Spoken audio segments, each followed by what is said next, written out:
So that's the view of some of the members of Parliament today at the budget vote debate for the Department of Health.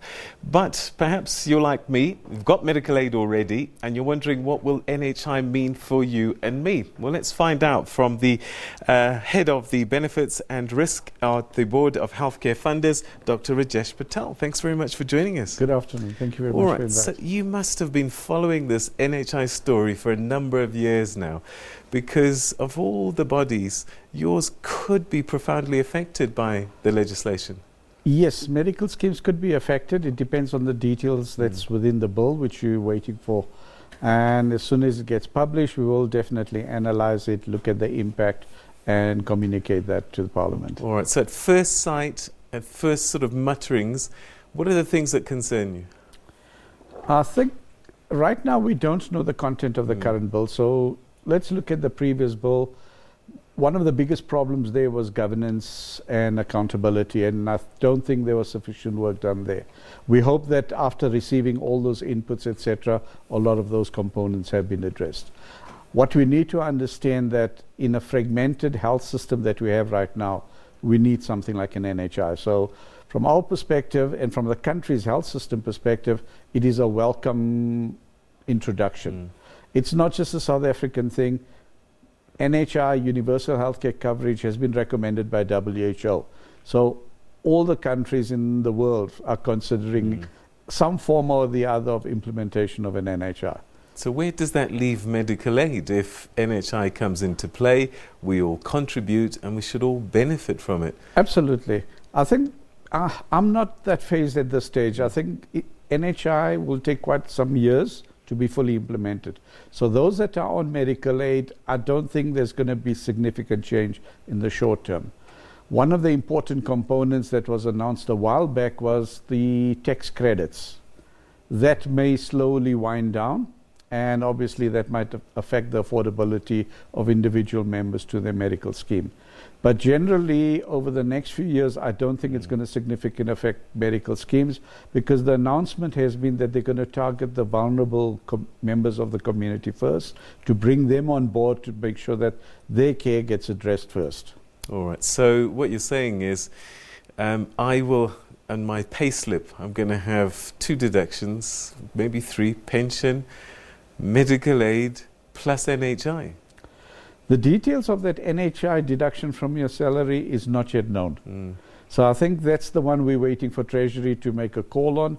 What has been said is that the contribution to the NHI will come from the fiscus. So SARS will do the various collections and pass that over to NHI.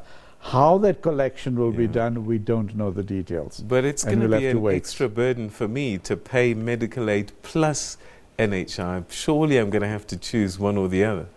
Workers and those contributing to the taxes, yes, will probably contribute more in some form or the other. So I lived in the UK for a few years, paid my national insurance, and the NHS worked perfectly well. We saw President Barack Obama fighting for Obamacare.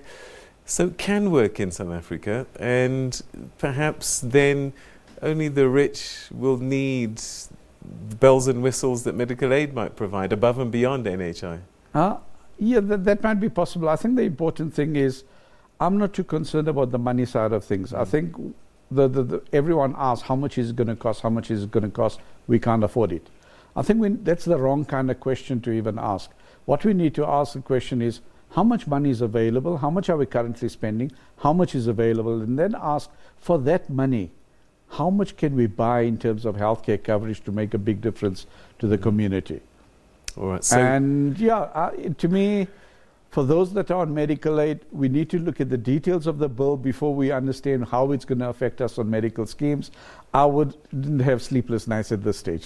All right. So if you were able to author this NHI bill, what would be some of the key provisions that you'd put in there that you think that would balance it out nicely for both medical aids and me, Joe Soap, and the guy who can't afford medical care? One, make sure you have good governance in place, particularly selection of the board and making sure the board is accountable. The board also needs to ensure in the operations there's good governance in place.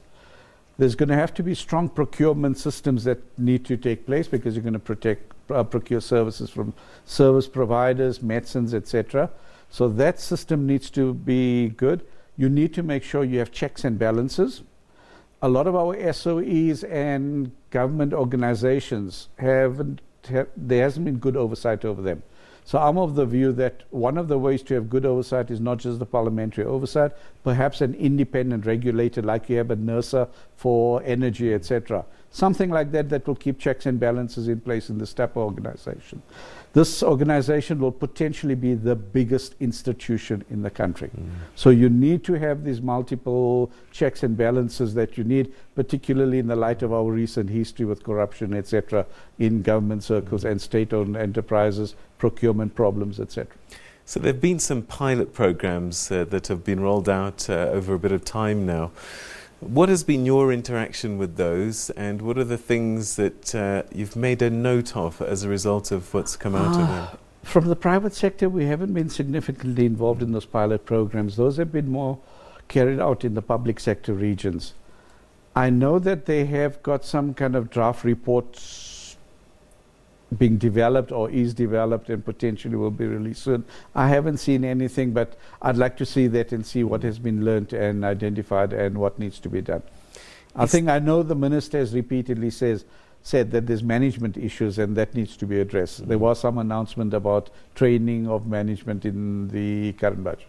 Is there a platform or a way that healthcare funders can partner with NHI so that at the end of the day we're all benefiting? Is this a discussion that's in play? Absolutely. I think the recent presidential summit took place. Subsequent, the people were asked for making contributions. BHF made a direct submission there, and what we can do, we've offered. For example, we run trustee training programs. We've offered certain amount. Obviously, we can't make it fully open, but we've offered certain positions for people in management positions, etc., to attend. We run a conference once a year. We offered certain students who are doing things like Masters in Public Health free registration to attend those conferences so they can also expand their knowledge, learn, interact with people who are in the environment. We recommended that we establish some kind of mentorship database in our within our organization. So from the private sector, all those who can potentially mentor people in management, we want to establish the database and make that available to the Department of Health so that whoever is working in the public sector at management levels, they know they can fall back on some mentor out there as well. So there's quite a lot that we've also offered to this regard. You talked a bit about things like governance and systems being in play. I just wonder, as a private sector, you would see flow of funds and sustainability issues. And I just wonder, from the model that you're seeing now, are you confident? Do you have some confidence that this NHI could be sustainable? What I can say is, from the few management or senior management within Department of Health, the minister, there's a seriousness about public-private working together. I won't say partnership at this stage. There's a seriousness and an understanding that there's a lot of resources in the private sector which is not in the public sector. And the way to make this NHI system work is that you have to get the two to work together as closely as possible. So when you have that kind of political buy-in, then it makes it a lot more easier to engage with public sector, with government. Provinces, we haven't had significant engagement, but I think it should filter down as well. And I think if we start trusting each other, we can work closer with each other and we can make a win-win out of this whole thing. It's not in the interest of the private sector for public sector to go down. I think it's in the interest of all of us to be working together to improve the whole system. So there will be complications. I mean, you'll get doctors who'll say, you know, if you want to come see me, you pay 30,000, 10,000, 5,000, 3,000 rand, whatever it is, finish and clear, go sort it out with your medical aid. Where does this overlap now with NHI? Let me put it this way to you. From some of the analysis we've carried out at BHF, in the private sector general practitioners, there's about a 40% overcapacity. Right. Okay, so the question is, right now there's an average GP seeing about 16 patients. He's got a capacity to see at least probably about another 8 to 14 more patients. If they at the GP level, if they turn around and say, no, I don't want to see patients, that means their revenues are not going to grow significantly, especially if this medical schemes ever do shrink a bit. I think that there's a lot of noise out there from people who are saying they won't participate, but I think there's going to be a lot of practitioners who will participate. And I think it's more important to focus on that group than the few that might turn around and say, I don't want to be part of the system. All right, so fingers crossed it could be a game changer, this NHI bill. It definitely will be.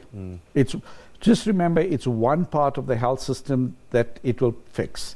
There are other components like the regulatory alignment that needs to be fixed. There's the service provision element as well that needs to be fixed. So this is not a silver bullet to fix everything. Yeah. The politicians were saying that they're fearful that this is just posturing without building the infrastructure, without building the hospitals. He has talked about employing more staff. Without all of this in place, could it be better maybe to delay its introduction? No, the analogy I used a few days ago, if you've got two fires burning, you can't sit and say, I'm going to put out the one and leave the other one to go. You have to make every attempt to put out both. And I think that's the important thing is, in the health system, you've got regulatory, you have service provision and funding. This is going to attempt just one. You still have to make every effort to improve the service delivery. You have to make every effort to fix the regulatory problems as well. That's the regulations that are there. The people who run those regulatory environment, all of that also needs to be fixed. So it's going to be uphill, but I'm positive that if we all put our minds to it, we can make it work. The other important issue is, people say this is an ANC-driven issue. To me, it doesn't matter who's in power. This is NHI, and universal healthcare coverage is driven by WHO. And unless that new party that might be running the country says it doesn't want to be an affiliate of WHO, we're going to be driving it irrespective of the political party that's in power. All right, Dr. Patel, we're going to have to leave it there, but thanks very much indeed for your insights. And let's wait for the proverbial T's and dots and I's in the detail, and have another discussion perhaps after that. Definitely, and we'll probably have a lot more engagement in Parliament. Thanks so much indeed for your time. Bye.